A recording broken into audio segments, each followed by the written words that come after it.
আসসালামু আলাইকুম। আজকে আমি কথা বলবো ডিপ্লোমা ইঞ্জিনিয়ারিং ভর্তি পরীক্ষা নিয়ে।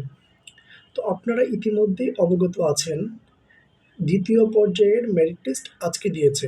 অর্থাৎ ৯ তারিখ দ্বিতীয় পর্যায়ের মেরিট লিস্ট দিয়েছে। আর প্রথম পর্যায়ের মেরিট লিস্ট দিয়েছিল ৪ তারিখে। এবং আজকে দ্বিতীয় পর্যায়ের মেরিট লিস্টের সাথে প্রথম পর্যায়ে চান্স পাওয়ার পরও যাদের পছন্দক্রমে কোনো সাবজেক্ট আসে নাই, তারা কী করেছিল? মাইগ্রেশন করেছিল। মাইগ্রেশনের রেজাল্টও কিন্তু প্রকাশিত হয়েছে আজকে। তো যারা চান্স পেয়েছেন তাদেরকে অভিনন্দন, আর যারা চান্স পান নাই তারা আরেকটু অপেক্ষা করতে হবে। তো যারা চান্স পেয়েছেন, আজকে দ্বিতীয় পর্যায়ের রেজাল্টে যাদের টেকনোলজি অ্যান্ড ইনস্টিটিউট এসেছে, তারা হচ্ছে ৯ আর ১০, অর্থাৎ আজকে এবং আগামীকালের মধ্যে আপনার ভর্তিটি নিশ্চয়ন করতে হবে। তো আপনারা নিশ্চয়ন করে ফেলবেন আশা করি। আর নিশ্চয়ন করার পরে আপনাদের যাদের ইনস্টিটিউট বা টেকনোলজি পছন্দ হয় নাই, তারা কী করবেন? অটো মাইগ্রেশনটা বন্ধ করবেন না, তারা মাইগ্রেশনটা চালু রাখবেন। আর যাদের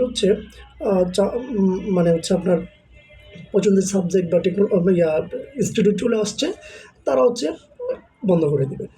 ওকে। এখন ৯ আর ১০ তারিখে যে আপনারা ভর্তি নিশ্চয়ন করবেন, তারপরে কাজ কী হবে? তারপরে ১১ তারিখে প্রথম ও দ্বিতীয় পর্যায়ে যারা ভর্তি নিশ্চয়ন করেছিল তাদের নিয়ে একটা লিস্ট তৈরি করবে। তো ওই লিস্টটা প্রকাশিত হবে।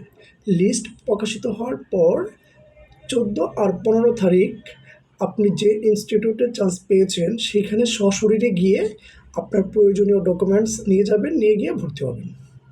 ওকে। এখন কথা ভাইয়া আমরা যারা চান্স পাই নাই তারা কী করব?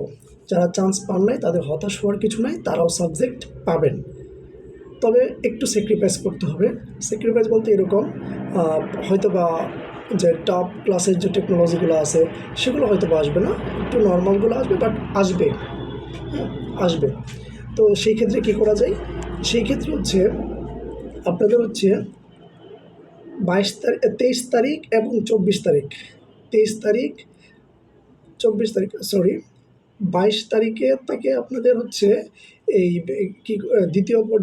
তৃতীয় পর্যায়ের জন্য আবার আপনারা এই যে প্রথম পর্যায়ে আপনারা অ্যাপ্লাই করেছিলেন, সেই অ্যাপ্লাইটা আপনার এডিট করার সুযোগ থাকবে। তো আপনারা এডিট করবেন এরকমভাবে একটু প্র্যাকটিক্যালি এডিট করবেন।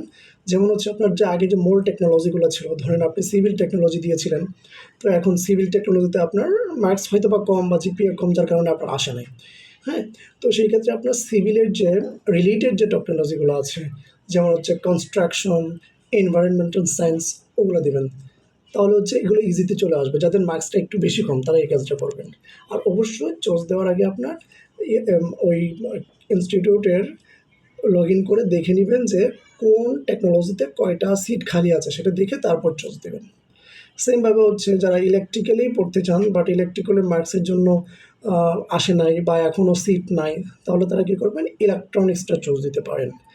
সেমভাবে মেকানিক্যাল যারা পড়তে চাচ্ছেন বাট মেকানিক্যাল আসে নাই বা এখনও আসার সম্ভাবনা নাই, তাহলে মেকানিক্যালের সাথে আপনার পাওয়ারটাও একটু দিয়ে দেবেন, তাহলে হয়তো বা সাবজেক্টটা আসতে পারে। তাহলে পাওয়ার সাবজেক্ট আসলেও আপনার ওইটা কিন্তু মেকানিক্যালের রিলেটেড। আপনি যখন হায়ার এডুকেশন করবেন বিএসসি, তখন আপনি মেকানিক্যালে বিএসসি করতে পারবেন, বা কনস্ট্রাকশনে যদি ডিপ্লোমা করেন আপনি সিভিলে বিএসসি করতে পারতেছেন। আপনি যদি ইলেকট্রনিক্সে ডিপ্লোমা করেন, আপনি ইলেকট্রিক্যাল অ্যান্ড ইলেকট্রনিক্স অর্থাৎ ট্রিপলিতে বিএসসি করতে পারছেন।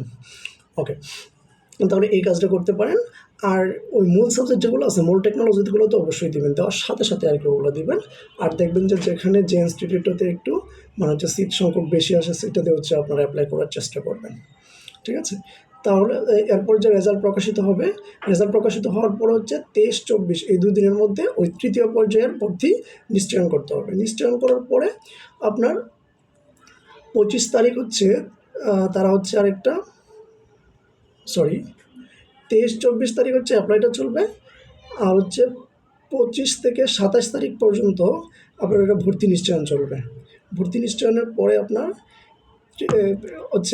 29 তারিখ থেকে তাদের ক্লাস শুরু হয়ে যাবে তৃতীয় পর্যায়ের। আর যারা প্রথম ও দ্বিতীয় পর্যায়ে চান্স পেয়েছিল তাদের আপনার 15 তারিখ থেকে ক্লাস শুরু হবে। তাহলে প্রথম ও দ্বিতীয় পর্যায়ে যারা চান্স পেয়েছে তাদের 15 তারিখ থেকে ক্লাস শুরু হবে। আর যারা তৃতীয় পর্যায়ে চান্স পাবে তাদের আপনার 29 তারিখ থেকে ক্লাস শুরু হবে। তো আরও কিছু জানার থাকলে কমেন্ট করবেন। আজকে এ পর্যন্তই। আল্লাহ হাফেজ।